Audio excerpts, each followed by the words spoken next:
అవని, నువ్వన్నట్టే స్వామీజీ దగ్గరికి రావడం జరిగింది. ఆయన సమక్షంలోనే యాగం కూడా విఫలమయ్యింది. పరిస్థితి అంతా మళ్లీ మామూలు స్థితికే వచ్చింది. ఇక ఇప్పటికైనా నువ్వు అర్థం చేసుకుని నీ ప్రయత్నాలని ఆపు. ముందందరం ఈ ఊరొదిలి సిటీకి వెళ్ళిపోదాం. ఆ తర్వాత ఏం చెయ్యాలో అక్కడ ఆలోచిద్దాం. ఆ తర్వాత ఆలోచించడానికి ఇంకేముంటుందత్తయ్య? వీళ్ళు నా మాటని పెడచెవిన పెట్టి అక్షయ్ని కోటకు తీసుకుని రాకుండా వెళ్లిపోయారు అని ఆ వశీకర మరింత రెచ్చిపోతుంది. ఊరి మీద తన ప్రతాపం చూపిస్తుంది. ఇదివరకు హెచ్చరించినట్టే ఊరిని శ్మశానం చేసి వెళ్లిపోతుంది. ప్రపంచంలోని అతిపెద్ద శ్మశానంగా మన ఊరి పేరు చరిత్రకెక్కుతుంది. అంతకు మించి ఇంకేం జరుగుతుందని మీరు అనుకుంటున్నారు?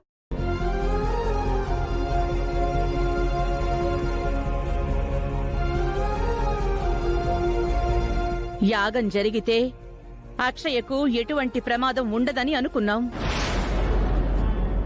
ఇప్పుడు ఆ యాగమే ఆగిపోయింది.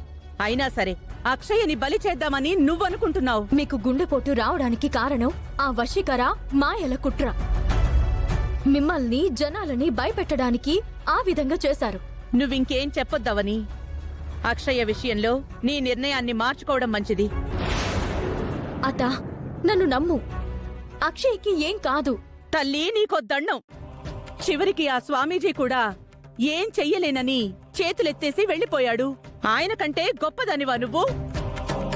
దయచేసి నన్ను అర్థం చేసుకోండి. నాకు అవకాశం ఇవ్వండి. ప్రాణాలకు తెగించి పోరాటం తప్ప వేరే అవకాశమేదీ లేదని స్వామీజీ చెప్పి వెళ్లిపోయారు. ఇంకా నువ్వు అవకాశం కావాలని అడుగుతావేంటి? ఊరికి న్యాయం చేస్తారా, ఊరు ఖాళీ చేసి వెళ్లిపోమంటారా అని ఊరి జనం అడిగిన ప్రశ్నలకు మనం ఏమని సమాధానం చెప్తాం?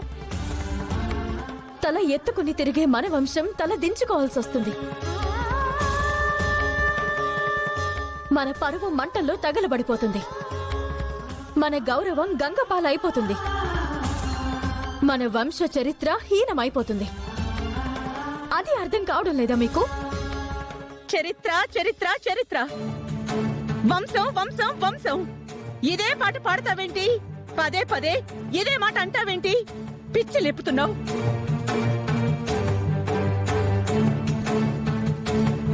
మనదేమీ కృష్ణదేవరాయల వంశం కాదు. పొరుగు దేశాల మీద దండయాత్రలు చేసి గెలుచుకున్న చరిత్ర మనది కాదు.